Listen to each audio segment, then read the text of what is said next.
Olha, eu acho que a primeira coisa que a gente tem que combater, além das medidas que falava José Vicente, é o vírus da paranoia, certo?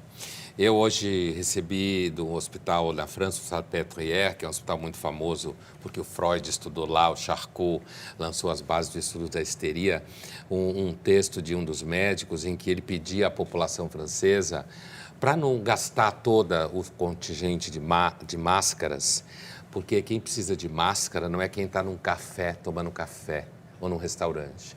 Quem precisa de máscara é quem trabalha com paciente contaminado. Por que eu estou começando a te responder assim?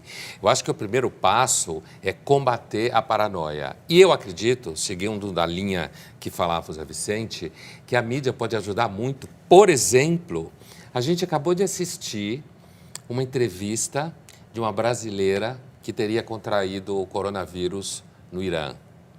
Ela parecia muito bem na entrevista. Eu acho que a mídia devia começar a cobrir, aqui no Brasil, os inúmeros casos até então de pessoas que têm coronavírus, sobrevivem, estão cuidando dele em casa e voltarão à vida normal em breve. Eu acho que, na verdade, isso devia ser o primeiro foco da imprensa e da mídia no Brasil agora. Porque só falar que tantos estão contaminados, morreram tantos não sei aonde, no Brasil ainda não, mas é possível que venha a acontecer. Só falar que é pandemia, só falar que tem gente morrendo de medo e esvaziando supermercados, isso é a favor do vírus da paranoia. É a favor, não é contra. Porque a gente já tem um problema que é o seguinte, as redes sociais. Essa tal dessa epidemia pandemia, primeiro, ela criou um caos econômico radical, porque agora o mundo já sabe de uma coisa. Se a China parar, o mundo acaba. Até ontem se achava, até novembro de 19, isso era uma ideia que se tinha. A partir de dezembro de 19, a gente sabe de uma coisa. Se a China parar, o mundo acaba. Acaba o capitalismo, né?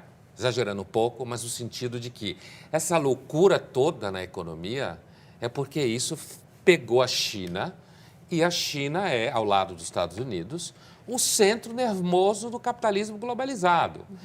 E aí, assim, quando começa essa coisa de se ver Milão vazio, eu estou falando do ponto de vista do conteúdo, na linha do que o Zé Vicente falou, para evitar a paranoia. Porque a paranoia vai levar as pessoas a gastar máscara demais, a encher o hospital. E o que acontece? Você não pode atender os idosos que correm mais risco de vida, você não pode atender pacientes com quadros cardiopatas que correm risco de vida, você não pode atender gente que está morrendo de dengue, você não pode atender gente que está morrendo do coração, que é o que mais se mata.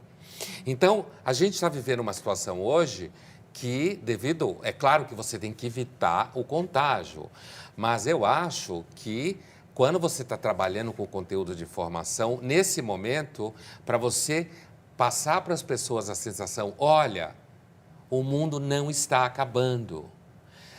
A aula pode suspender 5 dias, mas volta depois. Senão, daqui a pouco as pessoas começam a cancelar tudo.